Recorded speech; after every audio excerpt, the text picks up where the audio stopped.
As the 20th anniversary of Hurricane Katrina approached, the data center partnered with the Brookings Institution to compose a series of reports called the New Orleans Index at 20 collection.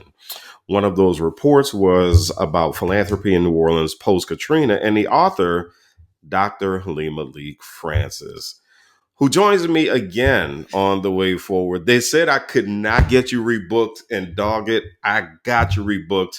We welcome Dr. Halima Leak Francis to Studio E of the way forward. Hey, how you doing? You conducted research and you wrote about philanthropic investment in New Orleans post-Katrina. Mm-hmm. So this is a two-part question to get it kicked off. Number one, how do you define philanthropic investment? And two, why is it necessary? And let me just kind of give a little context of why it's necessary. You may have those people who, when they think of philanthropy, they think of begging. Or they may think of, poor people and that sort of thing. So that's what I'm thinking about with the second part of that question. So again, what is philanthropic investment and why is it necessary? Yeah. So for the purposes of that report, well, let me back up a bit. So I was extremely excited to have the opportunity to do that research and produce that report for the New Orleans Index at 20. There have been prior iterations at the 10th commemoration of Hurricane Katrina and some others that were a little bit before that. And I believe that the conversation around philanthropy, specifically, this was the first time that it was included in that body of work. That signaled to me that the impact that philanthropy stands to have. I'm glad that you frame it as an investment rather than pure giving. Mm-hmm. Certainly there is an essential part of philanthropy that involves humanitarian aid and giving and some of the more socially driven aspects of engagement in the field, but it really offered an opportunity to dig more deeply into the conversation of what does philanthropy look like as an investment. Mm-hmm. We talk about time, talent, treasure, truth, and testimony. Those are all, if you look at those things as assets, mm-hmm. If you look at those things as tools to shape, reshape, reimagine community, we very quickly start to see that it's necessary that we mobilize those things from a space of intention. Mm-hmm. So that was one element of the conversation.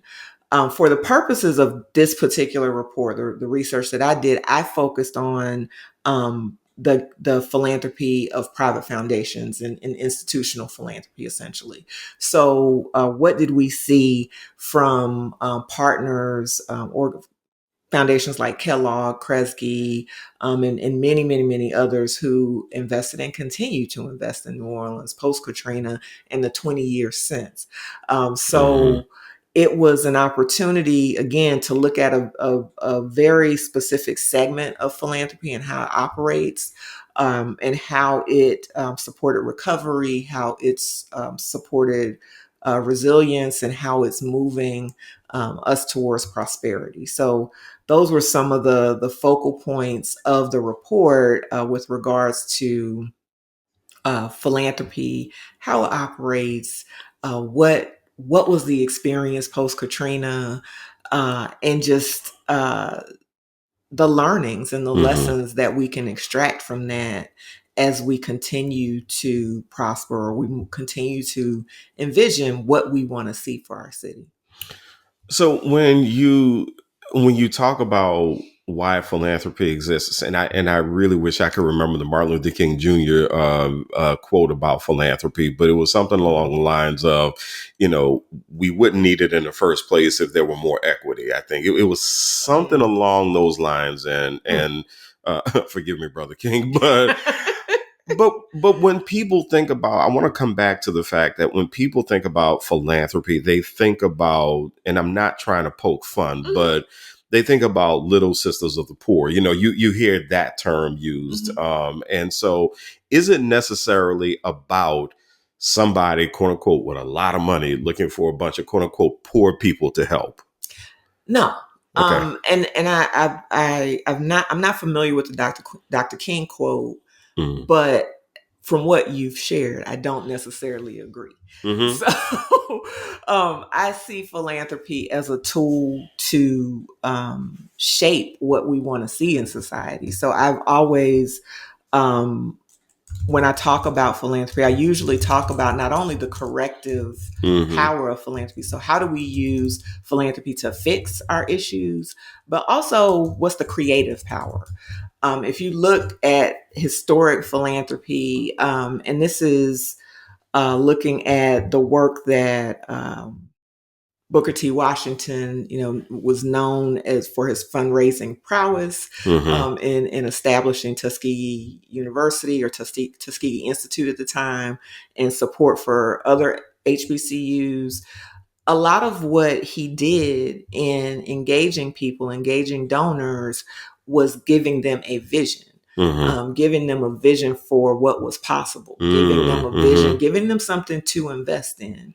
And philanthropy is a very unique tool if you think about it in terms of what are the other levers of mobilization and change in a society. So we have civic engagement, so going and voting, Mm-hmm. policy.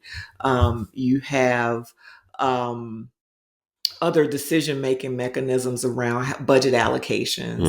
Mm-hmm. You have sometimes the intersection of the private sector or businesses and what they invest in and how they may spur economic development.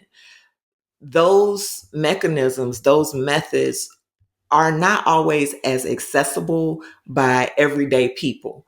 Philanthropy is. You can choose what nonprofit to invest in, reach out to them, go online, make a donation, say I want it to be for books, and voila, you're buying Mm-hmm. books for people.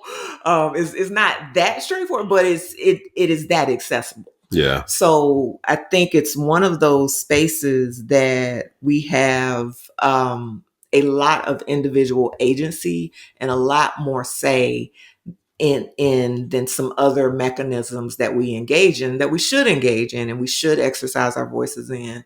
But adding philanthropy, I think, to the mix um, strengthens what you may have done in the polls or what the Mm-hmm. decisions that you've made, when you go vote. It may strengthen the decisions that you make in your personal shopping and those kinds of things. Mm-hmm. So philanthropy is a part of it, should be just as intentional Mm-hmm. as those practices. Yeah, and to make sure I get that quote correct. So what I'm seeing, and this is libquotes.com, so I'm hoping this is correct. But Martin Luther King Jr.'s quote was, "Philanthropy is commendable, but it must not cause the philanthropist to overcome the circumstances of economic injustice,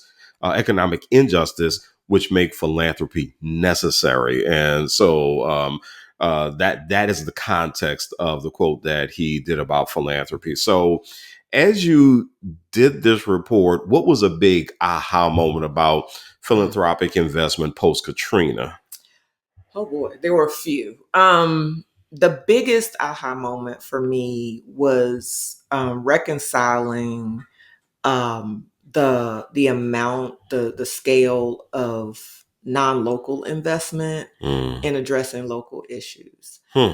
Um, for as I discussed this finding and this understanding with colleagues, people have shared that, well, concerns about not having enough philanthropic dollars Mm-hmm. locally. So when you look at the funds that were received post Katrina, um, and a lot of those funds came from national sources, big, we call Mm-hmm. it big philanthropy, big foundations.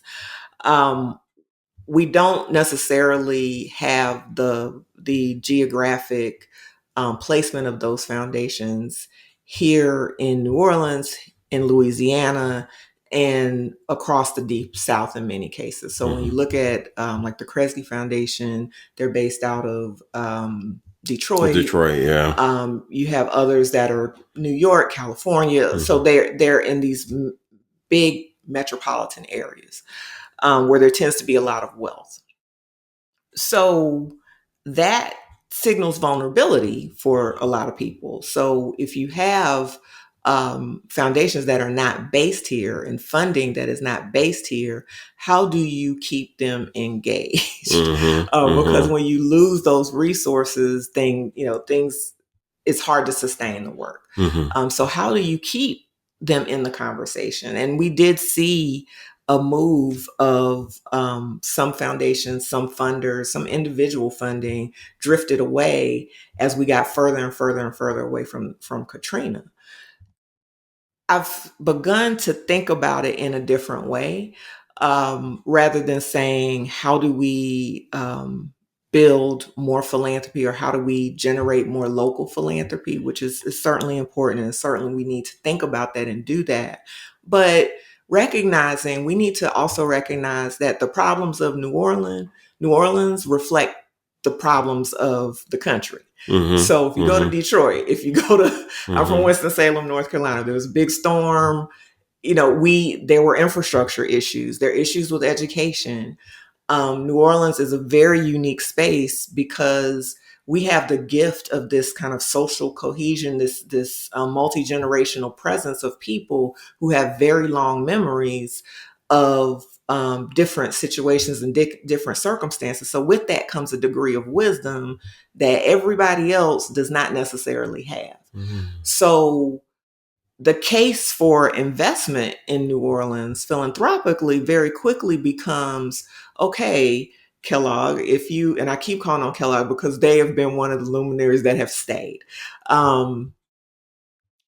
Okay, Kellogg, if you are trying to address education concerns, if you're trying to address health equity concerns across the country, New Orleans offers you a depth of insight that is hard to obtain in other spaces. I know that kind of drifts into the space of us being a lab and those, and yes, there are issues that align with that, but I really want us to get to a space, and I do see it happening, where we see the assets that we carry, the wisdom that we carry. Yes, we have been the lab for a lot of different things, so we know, and we have the credibility to be able to address those issues. So that was one of the wrestlings or the grapplings that I experienced in doing this research, and constantly asking the question of what does it mean for us to have so much of a presence of national philanthropy funding local concerns. Another aha moment for me was in conducting the interviews that I did for the report. I found that a few people were saying that they were thinking about resilience, or they were thinking about community improvement and prosperity, and they were doing the dream and vision work prior to Katrina. So they were already thinking about, and in some cases 5 years before, like there was time before. So they were building strategies, they were building plans prior to the storm. And so when the storm hit, they were better positioned to think about, okay, how do I address the immediate issues on the ground? How do I make sure that the community gets what it needs to recover from this, and that people get the resources and the assistance that they need, while we invest in resilience. And I know resilience is a bad word for some people, but resilience under that framework, it helped me to see resilience in a completely different way, because it means that you're prepared. It means that you are better positioned to deal with the problems. There's going to be another storm. Right. Right. Do you want the storm to stop? Like, do you? Or there's going to be some and, other kind of well, disaster. I and mean, at this point, yeah, yeah, there's going to be some other kind of disaster. I've yeah. said to people on occasion, Katrina has become a metaphor for me through this, honestly, through this research. Mm-hmm. Because as I reflected on it, we have political Katrinas, we Mm-hmm. have Mm-hmm. we have natural Katrinas, we Mm-hmm. have man-made. So there are all Mm-hmm. kinds of. We had COVID 15 years We after had control. COVID Yeah. 15 years after we had. So these are all the crisis is going to happen if we live Mm-hmm. long enough. That's elder wisdom that Mm-hmm. if you live long enough, change is going to come, issues are going to happen. The question is, how do you recover from them, and how are you best positioned and prepared to recover from them? And that's what resilience does. It plans for those kinds of things, and Mm-hmm. it's anticipatory. So those were two of the findings, or two of the aha moments for me. There were many, many, many, many more, but those are the two that I constantly come back to, and that I'm honestly prompted to do a bit more Mm-hmm. research in. So speaking of quote unquote waiting for emergencies, because what a lot of us in New Orleans had to deal with post Katrina was this accusation that we were waiting for help, which is we have debunked. Yeah. That was debunked a long time ago. That was debunked only a few weeks after Katrina. But when we do talk about people getting together in New Orleans, the different sectors, and the New Orleans area, the parishes outside of Orleans, how do the parishes outside of Orleans, how does Orleans Parish, how do we position ourselves to attract philanthropic investment without, quote unquote, waiting for some kind of emergency? Hmm. That's a good question. I think really maintaining the relationships and the partnerships. We have done an exceptional job here of staying connected Mm-hmm. to our friends, our Mm-hmm. funders, our supporters, the people who see how special New Orleans is. Everybody wants to come to New Everybody wants to Orleans. come to everybody wants to have a conference in New Orleans. Um, we've done an exceptional job of bringing them into the family, inviting them to the dinner Mm-hmm. table, inviting them to our conversations, Mm-hmm. and making them a part of who we are. I think continuing to do that, continuing to have conversations about the value that New Orleans has beyond New Orleans. We Mm-hmm. all, yes, you take care of home first, but recognizing that this is an exceptionally special place. Mm-hmm. Um, the people here, somebody the other day who's a newcomer to the city said that New Orleans is magical, and, and I hear people say that often. As a non-New Orleanian, as a person who has come to appreciate New Orleans as home, sharing that with other people. There's a reason why New Orleanians can go other places and be wildly successful, and contribute in some very meaningful ways. And we've seen that happen time and time and time again. So that's a part of attraction of philanthropy, giving people, showing people what they should be investing in, and maintaining those relationships. Another thing I think is that as we're in a pretty significant political season, thinking about the intersections. So, how does philanthropy connect to what we are experiencing politically, what we want to see, and what we want to, the expectations that we have of our civic leaders? Mm-hmm. I really value this report and this collection in whole, because if I were moderating a panel, or if I were moderating a debate, I would use, honestly, this report, this set of data, this information, because it covers housing and infrastructure, economy and workforce, environmental issues, education.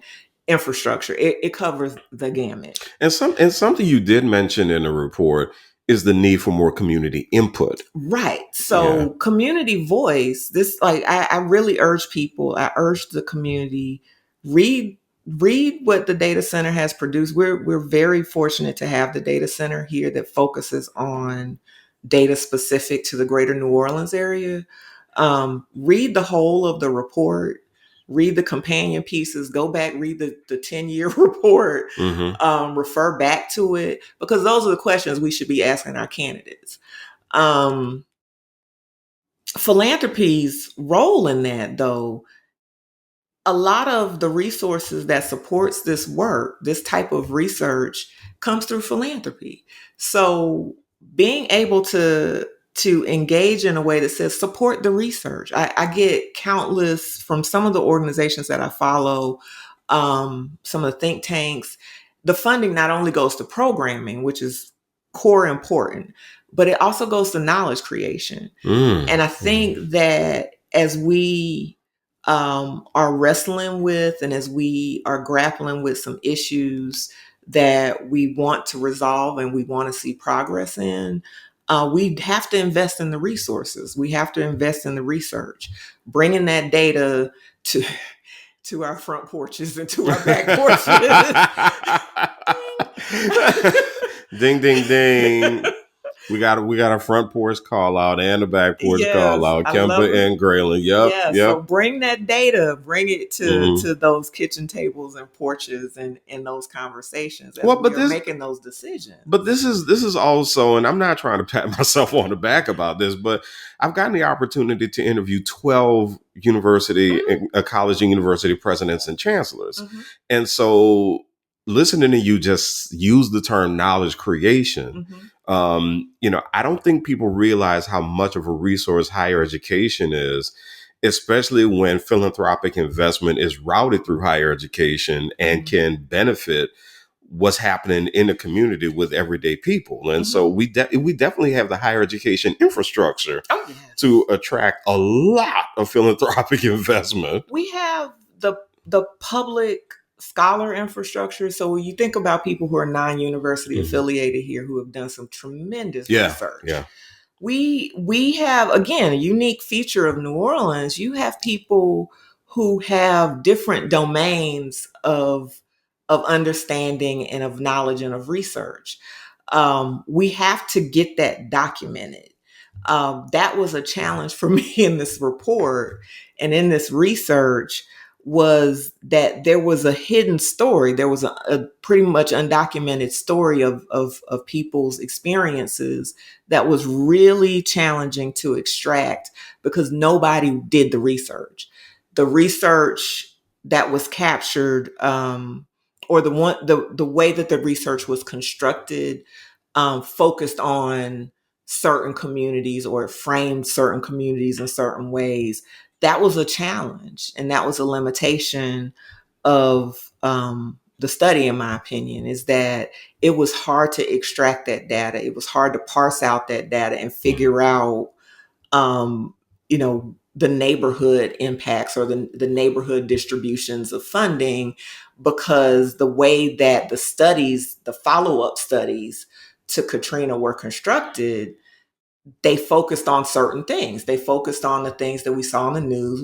They tended to focus on the more high-profile conversations. And when that happens, some voices get lost, and that was kind of a concern that kind of sat on my shoulder the entire time of doing the work. So I think that as we consider how philanthropy can be engaged to continue good work and continue to provide us with resources to move forward, investing in that research, investing in philanthropic or nonprofit infrastructure. We saw from Katrina, that was one of the findings that came out of this, or one of the points that came out of this, was building local talent in the space, because local talent understands context, and they also understand, they have the I don't want to say the soft skills. They have the discernment Mm-hmm. and the understanding of how to translate different things locally. So Mm-hmm. Mm-hmm. when you are, and this is a lesson that was echoed in COVID and COVID driven philanthropy and other spaces. When you have funding that's driven to different causes and different communities, you need to understand the context of how you're investing. So we know that the model of, great saviors swooping in, raining money from the sky, like that doesn't work. We know that doesn't, it's not as effective as approaches that incorporate the voices of the people who are most affected, the people who are most proximate to the issue, because they have another lens that someone who is over there doesn't necessarily have. So I think investing in building that type of capacity. So how do we grow local talent in philanthropy? How do we um, undergird nonprofit leadership talent? Because these are essential functions, and they've always been essential functions as we think about community well-being and civic health. So speaking of that, and speaking of community input, last question: how can everyday people um, use whatever platform that they have to be a part of the solution to move forward to attract philanthropic investment to the New Orleans area? What can the quote unquote the little person out there in the community who thinks that they have no voice, what can they do? There's no little person. So I started out this conversation talking about time, talent, Hmm. treasure, truth, and testimony. I'll go back to that. So reflect on those levers that you have, those assets that you have, and think about the causes that you care the most about.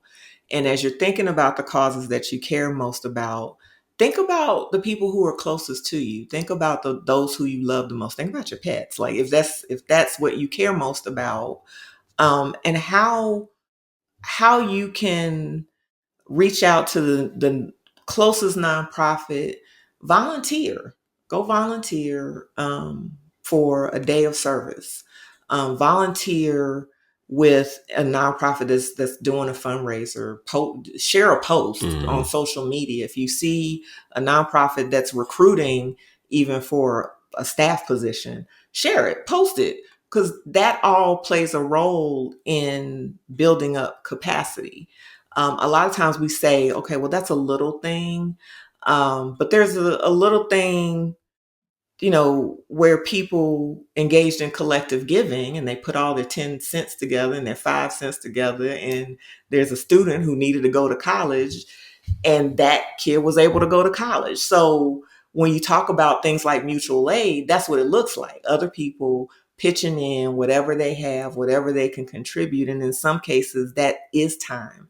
In some cases, that is a particular type of expertise. If you hold a certain skill set, um, find nonprofits, find organizations that you can contribute that skill set to. I always argue that everybody has something to give. Hmm. We all have value in that way. And it is really, really is crucially important that we not see ourselves as the problem to be solved, as the chronic recipients, but as a contributor, as somebody who can Hmm. pour into, because that refills your cup, is Hmm. as you're able to pour into other things and other causes, and support in that way. So give your time, your talent, your treasure, your truth, and your testimony as much as you can. Dr. Halima Leak Francis, she is the author of the report from the Data Centers New Orleans Index at 20 report. And that report, Resourcing Resilience and Prosperity, Philanthropic Investment in New Orleans Nonprofit Sector After Hurricane Katrina. Thank you so much for joining me on The Way Forward. Thank you so much for having me. And for the record, anytime you want somebody to come talk about philanthropy, I'm here. Told you I could get a book again. Told you.